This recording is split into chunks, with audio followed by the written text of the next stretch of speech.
प्यारे विद्यार्थियों, नमस्कार। एशियन क्लासेस के यूट्यूब चैनल में आप सभी का स्वागत है। कल की क्लास में हमने अध्ययन किया था कक्षा 12 अर्थशास्त्र विषय के अध्याय 2 उपभोक्ता का संतुलन, जिसमें हमने उपयोगिता विश्लेषण नियम का अध्ययन किया, उपभोक्ता की परिभाषा, सीमांत उपयोगिता, कुल उपयोगिता इत्यादि के बारे में चर्चा की थी। कल की क्लास में हमने दो शब्द उपयोगिता और संतुष्टि पढ़े थे। इनमें मुख्य अंतर क्या है? यदि 2 नंबर का प्रश्न आता है तो हमें क्या लिखना है? देखिए, उपयोगिता जो है, पहला अंतर, किसी वस्तु में उपयोगिता उसके उपभोग करने से पूर्व भी उसमें मौजूद होती है, लेकिन संतुष्टि हमें तब तक नहीं मिलती जब तक हम उस वस्तु का उपभोग नहीं कर लेते। अर्थात उपयोगिता वस्तु के उपभोग से पूर्व भी उसमें मौजूद होती है, लेकिन संतुष्टि हमें उस वस्तु के उपभोग के बाद आती है। क्योंकि उपयोगिता है क्या? किसी भी वस्तु में आवश्यकता को संतुष्ट करने की क्षमता। जैसे भोजन में भूख को मिटाने की क्षमता है, लेकिन भोजन करने के बाद हमें संतुष्टि मिलेगी, जबकि उपभोग करने से पूर्व ही भोजन में वो क्षमता मौजूद है। दूसरा, उपयोगिता को मापा जा सकता है। किसके रूप में? यूटिल्स के रूप में, कल हमने पढ़ा था। लेकिन संतुष्टि अमापनीय है, संतुष्टि को मापा नहीं जा सकता। आगे चलते हैं। सीमांत उपयोगिता ह्रास नियम। सीमांत उपयोगिता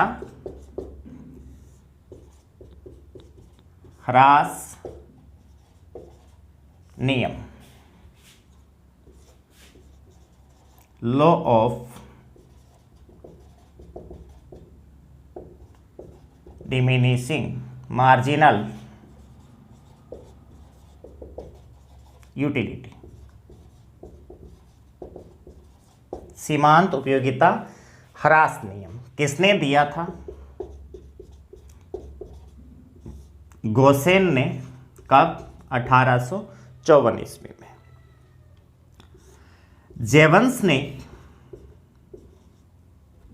इसका नाम क्या रख दिया? क्योंकि गोसेन ने दिया तो जेवंस ने इसका नाम गोसेन के नाम पर गोसेन का प्रथम नियम रख दिया।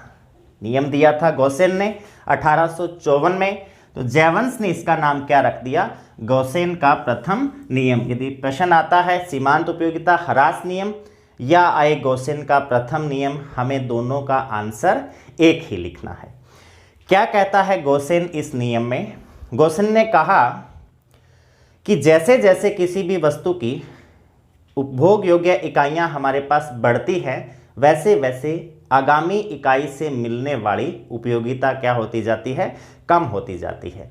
कि मान लीजिए आपने किसी वस्तु की 3 इकाइयां काम में ली, तो उसके अनुसार पहली इकाई से मिलने वाली सीमांत उपयोगिता सबसे ज़्यादा होगी। जब आप दूसरी इकाई लोगे, उससे मिलने वाली सीमांत उपयोगिता इससे क्या होगी? कम होगी। इसी प्रकार से तीसरी इकाई से मिलने वाली सीमांत उपयोगिता और कम होगी। यानी इस प्रकार से चलेगा MU1, MU2, MU3। अर्थात जैसे जैसे हम इकाइयों की संख्या बढ़ाते जाएंगे, वैसे वैसे आगामी इकाई से मिलने वाली उपयोगिता क्या होगी? घटती जाएगी। और आगामी इकाई से मिलने वाली उपयोगिता को हम कहते क्या हैं? कल हमने अध्ययन किया था सीमांत उपयोगिता, और इसीलिए इस नियम का नाम क्या है? सीमांत उपयोगिता ह्रास नियम। ह्रास का मतलब होता है घटना। सीमांत उपयोगिता, चूंकि हम प्रत्येक इकाई की बात कर रहे हैं, तो प्रत्येक इकाई से मिलने वाली उपयोगिता को हम कहते क्या हैं? सीमांत उपयोगिता। इस नियम की मुख्य मुख्य मान्यताएं क्या हैं, उनका हम अध्ययन करते हैं। इस नियम की मुख्य मुख्य मान्यता। सीमांत उपयोगिता ह्रास नियम हमारी, यदि हम सामान्य जीवन में देखें तो वहाँ भी लागू होता है। जिस वस्तु की हमारे पास इकाइयों की मात्रा में वृद्धि होती जाती है उसकी वैल्यू हमारे लिए घटती जाती है, उसकी आगामी इकाई से मिलने वाली संतुष्टि हमें कम होती है, संतुष्टि का स्तर घटता जाता है। संतुष्टि का मतलब एक तरीके से उस वस्तु से मिलने वाली उपयोगिता से हमें संतुष्टि मिलती है। नियम की मान्यताएं, कौन से नियम की मान्यताएं? सीमांत उपयोगिता ह्रास नियम की, नियम की मान्यताएं, इस लॉ की अजम्पशंस। सबसे पहला कि उपभोक्ता विवेकशील होता है।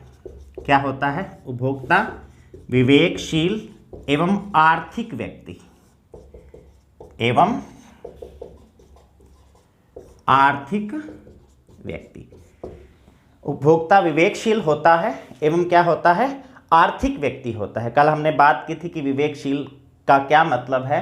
आर्थिक व्यक्ति, उसे अच्छी तरह से मालूम होता है कि किस प्रकार से किस वस्तु में कितनी उपयोगिता है, अर्थात वो यूटिल्स के रूप में मापने में सक्षम होता है। दूसरी बात, उपयोगिता क्या है? मापनीय है। कल हमने अध्ययन किया था किसके रूप में? यूटिल्स के रूप में। तीसरा बिंदु, वस्तु की सभी इकाइयां, वस्तु की सभी इकाइयां समरूप होती है। ये बड़ा इंपॉर्टेंट है। देखिए, यदि इकाइयां समरूप नहीं है तो हो सकता है उपयोगिता कम ना हो, ज़्यादा भी हो सकती है। समझ गए मेरी बात को? इकाइयां यदि समरूप है तभी हम ये मानते हैं कि आगामी इकाई से मिलने वाली उपयोगिता कम होती जाएगी। समझ गए? यदि इकाइयां समरूप नहीं है तो यह नियम लागू नहीं होगा। उपभोग की प्रक्रिया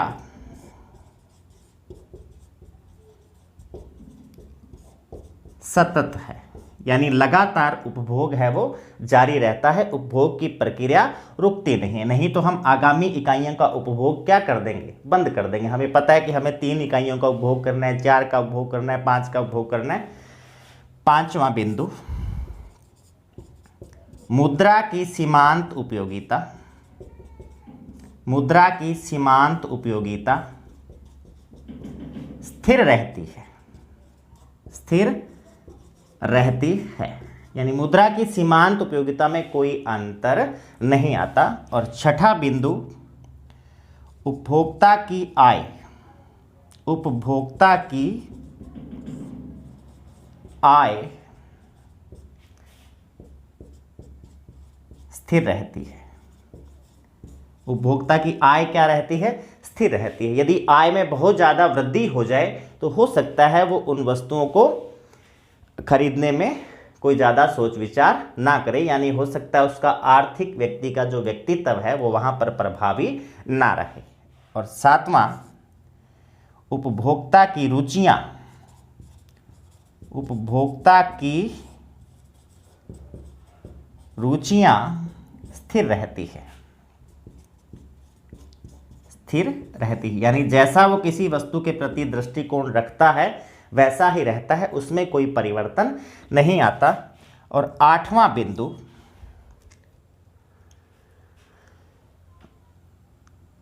वस्तुओं की कीमतें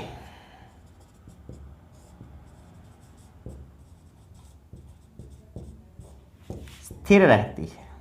वस्तुओं की कीमतें क्या रहती है? स्थिर रहती है, यानी उनमें कोई गिरावट नहीं आती, ना ही उपभोक्ता अपने द्वारा उपभोग की जाने वाली मात्रा में कमी या बढ़ोतरी से कीमत को प्रभावित कर सकता है। क्योंकि यदि कीमत, मान लीजिए कीमतें घट जाएं तो हो सकता है हम उसकी और ज़्यादा मात्रा को खरीद लें उसकी सीमांत उपयोगिता पर बिना विचार की। तो ये इसकी मुख्य मुख्य मान्यताएं हैं जिन्हें हमें याद करना है। दोबारा से थोड़ा, उपभोक्ता विवेकशील या आर्थिक व्यक्ति होता है। उपयोगिता मापनीय किसके रूप में? यूटिल्स के रूप में। आप जितनी भी इकाइयों का उपभोग करोगे वस्तु की, वो सारी की सारी इकाइयाँ क्या होती है? समरूप होती है। उपभोग की प्रक्रिया सतत रूप से जारी रहती है। तो उपभोग की प्रक्रिया क्या रहती है? सतत रूप से जारी रहती है। मुद्रा की सीमांत उपयोगिता स्थिर रहती है, उपभोक्ता की आय और रुचियां नहीं बदलती, और लास्ट कि उपभोक्ता किसी भी तरीके से वस्तु की मांग में कमी या वृद्धि के द्वारा कीमतों को प्रभावित नहीं कर सकता, अर्थात वस्तु की कीमतें क्या रहती है, स्थिर रहती है। अब नेक्स्ट टॉपिक, इस नियम के लागू होने के कारण क्या है, क्यों लागू होता है नियम। सीमांत उपयोगिता ह्रास नियम लागू होने के कारण, नियम के लागू होने के कारण। पहला कारण, वस्तुएं एक दूसरे की अपूर्ण स्थानापन्न होती है, अपूर्ण स्थानापन्न होती है। देखिए इससे क्या तात्पर्य है, स्थानापन्न का मतलब होता है एक वस्तु की जगह दूसरी वस्तु को काम में लेना, लेकिन ऐसा नहीं हो सकता कि आप एक वस्तु को पूर्ण रूप से उपभोग करना बंद कर दो और उसकी जगह दूसरी वस्तु का उपभोग करना शुरू कर दो, यानी अपूर्ण स्थानापन्न होती है, पूर्ण स्थानापन्न नहीं होती। छोटा सा उदाहरण, यदि मान लीजिए कि आप चीनी की जगह शक्कर का उपभोग करना शुरू करते हो, तो हो सकता है कि एक मात्रा तक आप एक सीमा तक चीनी की मात्रा का उपभोग कम कर दो और शक्कर की उपभोग मात्रा को बढ़ा दो, लेकिन ऐसा संभव नहीं है कि चीनी का उपभोग बिल्कुल बंद कर दो और सारा का सारा आप शक्कर का उपभोग शुरू कर दो, अपूर्ण स्थानापन्न होती है। दूसरी बात, वस्तुओं के उपभोग से तृप्ति संभव है। तृप्ति का मतलब है कि एक समय तक तो आप वस्तु के उपभोग को बढ़ा सकते हो, लेकिन उसकी एक सीमा है, एक सीमा रेखा ऐसी आएगी जिसके बाद उस वस्तु के उपभोग को और ज़्यादा नहीं बढ़ाया जा सकता, यानी उस वस्तु के उपभोग से हमें पूर्ण संतुष्टि, पूर्ण तृप्ति हो जाती है, हम उस वस्तु का उपभोग और नहीं कर सकते। समझ आ गया सभी को। अपूर्ण स्थानापन्न मेरे ख्याल से समझ गए होंगे आप, और तृप्ति का मतलब हम वस्तु के उपभोग करने की अंतिम सीमा तक पहुंच जाते हैं, उसके बाद हम उस वस्तु का उपभोग और ज़्यादा नहीं कर सकते।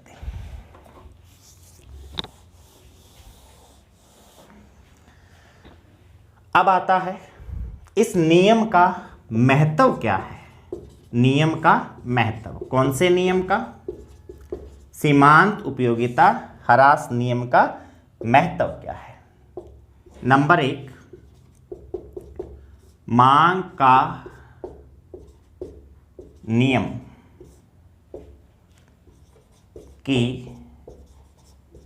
व्युत्पत्ति में, मांग का नियम की व्युत्पत्ति में। दूसरा, सार्वजनिक वित्त में। तीसरा, हीरा जल विरोधाभास का हल निकालने में। हीरा जल विरोधाभास का हल निकालने में। सबसे पहला, मांग के नियम की व्युत्पत्ति में। मांग का नियम क्या कहता है? मांग का नियम ये कहता है कि जैसे जैसे वस्तु की कीमत में कमी आती है वैसे वैसे उसकी मांग मात्रा क्या होती है? बढ़ती है। चूंकि कोई भी उपभोक्ता किसी वस्तु की अधिकतम कीमत MU के बराबर चुका सकता है, यानी हम कोई भी उपभोक्ता किसी वस्तु की उतनी ही कीमत चुकाता है जितनी उससे उसको सीमांत उपयोगिता मिलती है, क्योंकि प्रत्येक उपभोक्ता का प्रमुख उद्देश्य क्या होता है? अपनी संतुष्टि को अधिकतम करना, और संतुष्टि उपयोगिता से संबंध रखती है। तो हम किसी वस्तु की उतनी ही कीमत चुकाते हैं जितनी उससे हमें सीमांत उपयोगिता मिलती है। तो अभी हमने अध्ययन किया कि जैसे जैसे वस्तु की इकाइयां बढ़ती है वैसे वैसे उससे मिलने वाली सीमांत उपयोगिता क्या होती है? घटती है। ये याद रखना है हमें कि मार्जिनल यूटिलिटी और क्वांटिटी में कैसा संबंध है, विपरीत संबंध है। जैसे जैसे क्वांटिटी बढ़ेगी वैसे वैसे उस वस्तु की प्रत्येक इकाई से मिलने वाली सीमांत उपयोगिता क्या होगी, घटेगी। जैसे जैसे किसी वस्तु की मात्रा घटेगी वैसे वैसे उसकी प्रत्येक इकाई से मिलने वाली सीमांत उपयोगिता क्या होगी, बढ़ेगी। इन दोनों में आपस में कैसा संबंध है, विपरीत संबंध है। इसका मतलब इस क्वांटिटी को हम डी से भी सिंबल कर सकते हैं मांग के नियम में, मांग मात्रा या उपभोग मात्रा एक ही बात है। और चूंकि mu और p आपस में एक दूसरे के क्या हैं, बराबर है, हमने लिखा है कि हम किसी वस्तु की उतनी ही कीमत चुकाते हैं जितनी उस वस्तु की उस इकाई से हमें सीमांत उपयोगिता मिलती है। इसका मतलब जैसा ये है वैसा ही मांग का नियम फिर कहां से व्युत्पन्न होगा, इसी नियम से, क्योंकि जैसे जैसे किसी वस्तु से मिलने वाली सीमांत उपयोगिता घटेगी तो उस वस्तु का हमारे पास इकाइयां क्या होगी, बढ़ेगी। अर्थात जैसे जैसे किसी वस्तु की कीमत घटती है वैसे वैसे उसकी मांग मात्रा क्या होती है, बढ़ती है। तो इसी से मांग के नियम की व्युत्पत्ति होती है। नेक्स्ट लेसन में हम मांग का नियम पढ़ेंगे, वहां और ज्यादा डिटेल से मांग के नियम पर हम चर्चा करेंगे। आपको इतनी चीज जरूर याद रखनी है कि किसी वस्तु की सीमांत उपयोगिता और उस वस्तु की मात्रा में विपरीत संबंध होता है। जैसे जैसे वस्तु की मात्रा हमारे पास बढ़ती है वैसे वैसे उसकी इकाइयों से मिलने वाली सीमांत उपयोगिता क्या होती है, घटती है। नेक्स्ट आता है सार्वजनिक वित्त में। सार्वजनिक वित्त कैसे, समझिए। सार्वजनिक वित्त से तात्पर्य गवर्नमेंट की कर प्रणाली से लेते हैं हम, सामान्यतः गवर्नमेंट के खर्चे और उनका कर राशि इकट्ठा करना। तो चूंकि धनी लोगों के पास धन ज़्यादा होता है इसलिए अमीर लोगों या धनी लोगों के लिए मुद्रा की सीमांत उपयोगिता कम होती है, क्योंकि मात्रा ज़्यादा है तो अंतिम इकाई से मिलने वाली सीमांत उपयोगिता क्या होगी, कम होगी।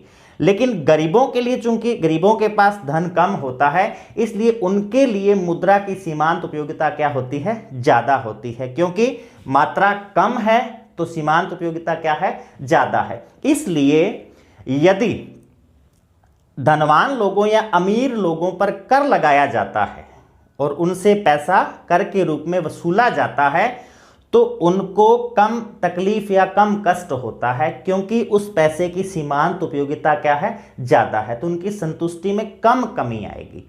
और वही धन यदि गरीबों को डिस्ट्रीब्यूट किया जाता है, बांटा जाता है, तो उनकी संतुष्टि को ज़्यादा मात्रा में बढ़ाया जा सकता है, अर्थात लोक कल्याण को बढ़ाया जा सकता है। तो गवर्नमेंट सार्वजनिक वित्त के अंदर या कर प्रणाली के अंदर किसका उपयोग करती है, सीमांत उपयोगिता ह्रास नियम का, क्योंकि कर लगाने से अमीरों की संतुष्टि में कम कमी होगी, क्योंकि उनके लिए मुद्रा की सीमांत उपयोगिता क्या है, कम है। और वही पैसा यदि गरीबों के बीच बांटा जाए तो चूंकि उनके लिए सीमांत उपयोगिता उसकी ज़्यादा है इसलिए उनको ज़्यादा संतोष या ज़्यादा लोक कल्याण में वृद्धि होगी। उसके बाद आता है हीरा जल विरोधाभास का हल। पहले तो ये था क्या, उसको भी अभी हम समझेंगे। इस जो ये एक पहेली थी या विरोधाभास था, इसका हल सीमांत उपयोगिता ह्रास नियम से किया जा सकता है। हम अभी समझते हैं इसको, हीरा जल विरोधाभास क्या है।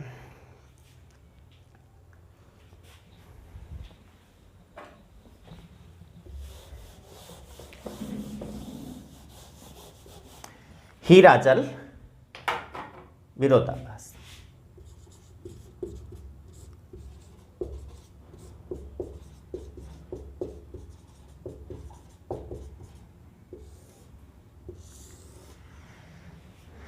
देखिए, हीरा जल विरोधाभास दिया था एडम स्मिथ ने। किसने, एडम स्मिथ ने।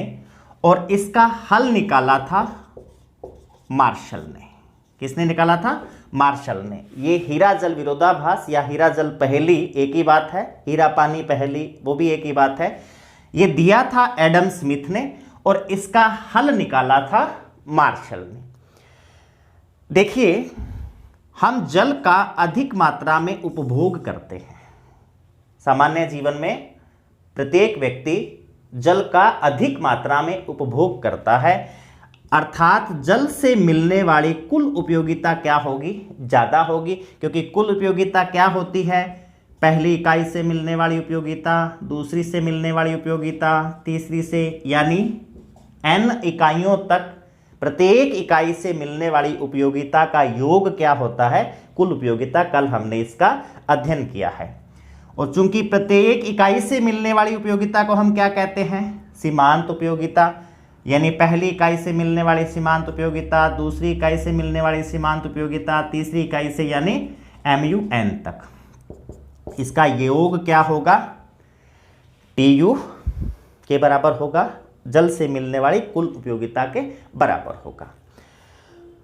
जबकि हम हीरे की कम मात्रा उपयोग में लेते हैं, हीरा महंगा है, उसकी कम मात्रा उपयोग में लेते हैं, तो उससे मिलने वाली सीमांत कुल उपयोगिता क्या होगी, जल के मुकाबले में कम होगी। क्योंकि जल की हम अधिक इकाइयों का उपयोग लेते हैं, इसलिए जल से मिलने वाले कुल उपयोगिता क्या होगी, ज़्यादा होगी।